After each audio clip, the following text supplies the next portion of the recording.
welcome to our 18th episode. This is really episode 18. So, welcome back, my fascinating Renaissance hot ladies and gentlemen, because based on the previous episode, we shared with you that there is a lot of males, who also watch our shows. But in fact, this program was really crafted for.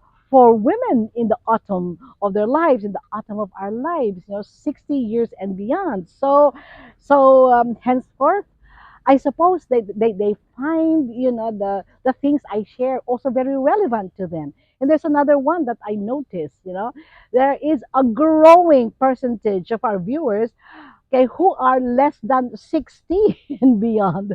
Okay, so I suppose they're also preparing for it, no? Okay, so last episode, I talked about the good life as far as Christopher Morley, is concerned. I'm taking his words and applying it to the good life. What really is the good life? And we've said that the good life, for me, is being able to live my life in my own way and in my own terms. And I also, mentioned about this lady neuroscientist who mentioned that if you want to attract, the kind of mate you want, you have to be able to be that kind of a person, because we do not attract who we want, but we attract based on who we are. So here I am telling you that, part of having a good life is this one, you know. But let me unpack to you what really is the good life for me.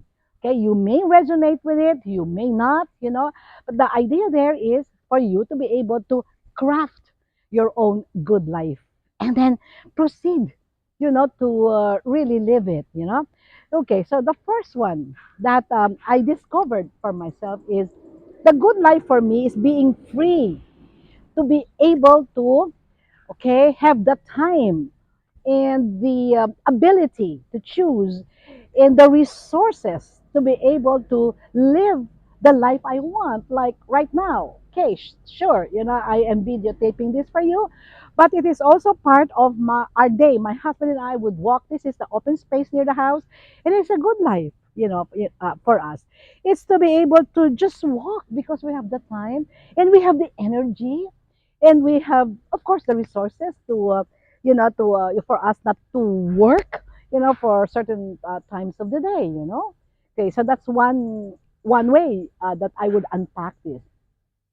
Another, way of really saying the good life is to be able to, to choose really what kind of passion, I would like to engage in, whether it is simply sitting and breathing, and it could also be the choice, the freedom of choice to go anywhere I want at a moment's notice. Just like just like a week ago, I was feeling tired and I was feeling under the weather, and then all of a sudden I told my husband, heck, I think we should go to Tagaytay. Tagaytay is resort town in the Philippines. Okay, it's what? It's I don't know. I'm not good at numbers, but from our place to Tagaytay, if there is no traffic, you're talking about just what, 1 hour and a half and 2 hours. It's really very near, and the weather changes. It's kind of hot in here and it's kind of cool in there. And the most beautiful part of Tagaytay is where the world's smallest active volcano, okay, is. This is the Taal volcano, okay, and it's very active. In fact, when we were there last week, it was spewing smoke and ash. And people were really, really saying, "Oh, we gotta go home.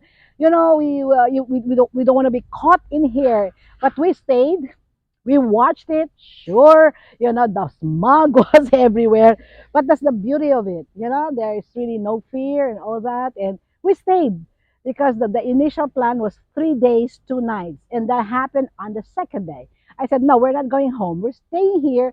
If it erupts, and that is a wonderful experience. We just have to live with that." Well, it did not. It just spewed smoke and just a little ashes in there. It's not really ready to explode. All right, but that's really what I saying. For me, that's a good life. Okay, so we'll unpack this more in our next episode. By then, thank you for staying tuned, and please like, this episode if it has helped you, and please click, the bell icon so you're subscribed so that you will know when the next episode is coming. By then, thank you. This is Miss Malu saying goodbye.